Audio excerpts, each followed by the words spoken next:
দুই একে দুই, দুই দুগুণে চার, তিন দুগুণে ছয়। পিসি, তোমার হাতের ওই হাড়ির মধ্যে কি আছে গো? চতুর্দিকে চোখ কান না ঘুরিয়ে মনটা একটু বইয়ের দিকে দাও না।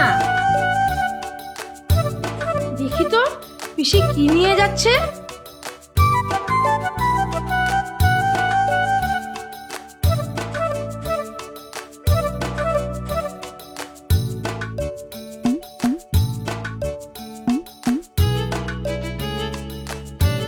ও বাবা, হাড়িতে তো সাদা রঙের কি আছে, মনে হচ্ছে দই।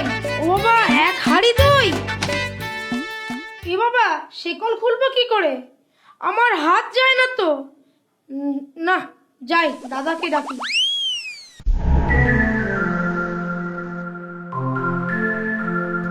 হ্যাঁ, সে কি রে? এক হাড়ি দই? চ চ, এক্ষুনি চ। কই কই, কোথায় হাড়ি? ওই তো খাটের তলায়। ওরে বাবা রে! উফ, বাবা গো, জ্বলে গেল গো, পুড়ে গেল গো। পেটুক কি এরকমই থাকতে হয় রে? বলি দই না কলিচুন, সেটা একবার দেখে খাবি না? কলিচুন খেয়েছো? নাও এবার বোঝো ঠেলা।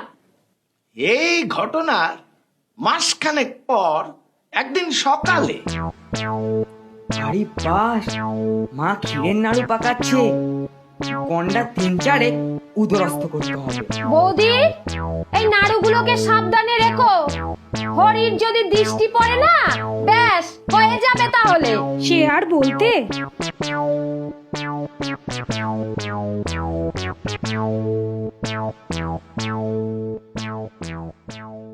তুমি যতই লুকিয়ে রাখো মা, আমি ঠিকই দেখতে পেয়েছি।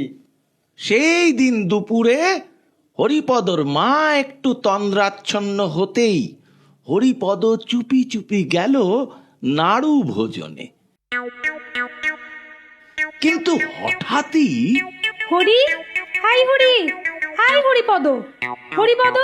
এই রে, মা জেগে উঠেছে। হরি, হাই হরি। কি হয়েছে মা? বলি কোথায় ছিলিস এতক্ষণ? ওই একটু জল খাচ্ছিলাম। বলি শুধু জল নাকি সাথে স্থলও ছিল? হে হে হে হে। বৌদি, সর্বনাশ হয়ে গেছে গো। কি হয়েছে?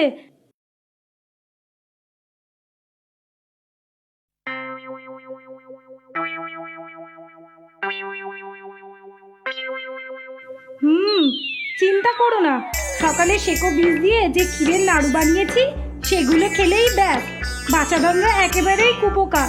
আচ্ছা মা, যদি সেকো বিষ মাখানো নাড়ু মানুষে খায় তাহলে কি হবে?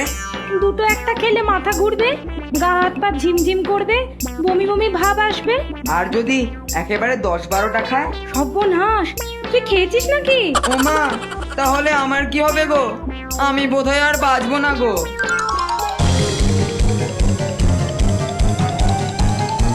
ঠাকুরজি, শিগগিরই পাশের বাড়ির রমেশ ডাক্তারকে খবর দাও।